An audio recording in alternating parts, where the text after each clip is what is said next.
Break के बाद आपका स्वागत है। चलिए आगे बढ़ते हैं। हिंगोनिया गौशाला में लग रही सोलर लाइटों के मामले में बड़ा खेल सामने आया है। दरअसल जिस मात्रा में गौशाला में सोलर लाइटें लगनी थी, उससे दोगुनी मात्रा में गौशाला के अंदर लाइटें लगाई जा रही है, वो भी तय मापदंडों के विपरीत। ये रिपोर्ट देखिए। हिंगोनिया गौशाला एक बार फिर सुर्खियों में है और इस बार इस गौशाला में सोलर लाइट लगाने में जो तत्परता दिखाई गई है वो कहीं ना कहीं एक बड़े गड़बड़झाले की ओर इशारा कर रही है। दरअसल हाल ही में हुई ग्रेटर नगर निगम की कार्यकारिणी की बैठक में जब जितेंद्र शिमाली ने जरूरत से ज्यादा सोलर लाइट हिंगोनिया गौशाला में लगाने का कारण कमिश्नर से पूछा तो कमिश्नर साहब बैठक छोड़कर चल दिए। इसके बाद मेयर ने हिंगोनिया गौशाला का औचक निरीक्षण किया जिसमें सोलर लाइट तय मापदंड के अनुरूप नहीं लगाई जा रही थी, जिसके चलते मेयर ने कार्य को रोकने के आदेश दिए और नोट शीट भी चलाई। और मैं उस समय ये बात कही थी और ये जब विषय उठाया था, इस विषय को उठाने के बाद में सीओ साहब की तबीयत खराब हो गई थी, उनके पसीने आ गए थे और उनके बुखार होने के कारण से वो मीटिंग छोड़ करके चले गए थे। और हम ये बात कह रहे हैं, बार बार कह रहे हैं कि यह जो टेंडर हुआ था सोलर लाइट का, यह टेंडर पूरे जयपुर ग्रेटर नगर निगम के अंदर हर जोन वार्ड वाइज इसमें उन गार्डन के अंदर ये सोलर लाइट लगनी थी जहाँ पर बिजली की लाइट नहीं आ सकती है, वहाँ पर ये हर उद्यान के अंदर ये लाइट लगनी थी।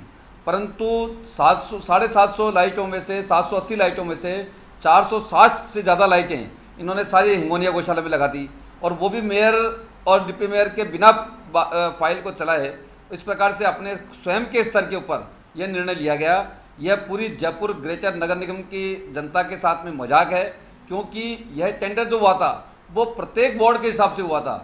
टेंडर इसी बात का था ये कि हर वार्ड के अंदर जो गार्डन है वहाँ पर ये लाइट लगाई जाएगी, परंतु उसके बजाय ये केवल मात्र हिंगोनिया गौशाला में लगा दी, क्योंकि वहाँ पर न तो कोई कभी जाता है न कोई हम चेक करने वहाँ जाएंगे कि लाइट काम कर रही है या नहीं कर रही है। 3 साल की उसकी मेंटेनेंस थी, उसको 3 साल तक मेंटेनेंस करने का उसको करता है। 15,000 रुपये की लाइट जब हम 36,500 रुपये में खरीद रहे हैं तो 3 साल की मेंटेनेंस के अंदर भी उसमें शर्त जो जोड़ी गई वो केवल ये जोड़ी गई कि साहब 5% उसका पेमेंट रोक लिया जाएगा और बाकी पेमेंट 95% पेमेंट कर दिया जाएगा। तो इस प्रकार की ये शर्तों को जोड़ करके जो ये टेंडर किया गया है, मेरा ये स्पष्ट मानना है कि इस प्रकार के टेंडरों को और इस प्रकार का जो वर्क ऑर्डर दिया गया है उसकी संपूर्ण मामले की जांच होनी चाहिए। दरअसल Sanganer zone, Murlipura zone, Jagatpura zone और झोटवाड़ा जोन में 510 सोलर लाइट लगनी थी, लेकिन अब इन चारों जोनों के लिए महज 370 सोलर लाइट बची हैं, क्योंकि कमिश्नर के स्तर पर टेंडर के विपरीत आदेश निकाले गए हैं। ऐसे में सवाल उठता है कि आखिर क्या कारण रहे जिसके चलते हिंगोनिया गौशाला में 410 सोलर लाइट मानकों के विपरीत जाकर लगाती गई। सच तो यह है कि सोलर लाइटों का टेंडर उन 4 जोन के पार्कों के लिए किया गया था जहां पर बिजली की व्यवस्था नहीं हो पा रही थी। ऐसे में पार्कों में सोलर लाइट लगाने की व्यवस्था की गई थी। ये टेंडर पूर्व कमिश्नर दिनेश यादव के कार्यकाल में किया गया था, लेकिन मौजूदा कमिश्नर यज्ञमित्र देव सिंह ने जो लाइट वार्ड में लगनी थी उन लाइट को हिंगोनिया गौशाला में लगा दिया। इसके बाद हिंगोनिया गौशाला में भी इन सोलर लाइट लगाने में पूरे मापदंडों का प्रयोग नहीं किया गया। इसकी सच्चाई का खुलासा मेयर डॉक्टर सौम्या के दौरे के दौरान हुआ। जैसे ही मेयर ने वहां फर्म की ओर से लगाए गए एक पोल पर महज हाथ रखा, वो पोल हिलने लगा।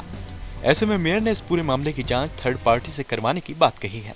देखिए, ये बिल्कुल सही बात है ये कि जब मेयर साहब ने वहाँ दौरा किया और मुझे ताज्जुब होता है कि वहाँ पर जो सोलर के जो खंभे लगाए गए वो हाथ से हिलाने पे ही वो हाथ में आ गए, बिल्कुल नीचे गिरने की स्थिति में आ गए, जबकि अभी तो लगाए ही हैं। वो लगाने के बाद में 15 दिन 20 दिन के अंदर स्थिति यह है कि खंभे उतर के हाथ में आ रहे हैं। तो इससे अंदाजा लगाया जा सकता है कि 15,000 रुपये की सोलर लाइट 36,500 रुपये में लगाने के बावजूद उस पर किस प्रकार का काम किया गया है, इस संपूर्ण मामले की निष्पक्ष थर्ड पार्टी जांच होनी चाहिए ताकि दूध का दूध और पानी का पानी हो सके।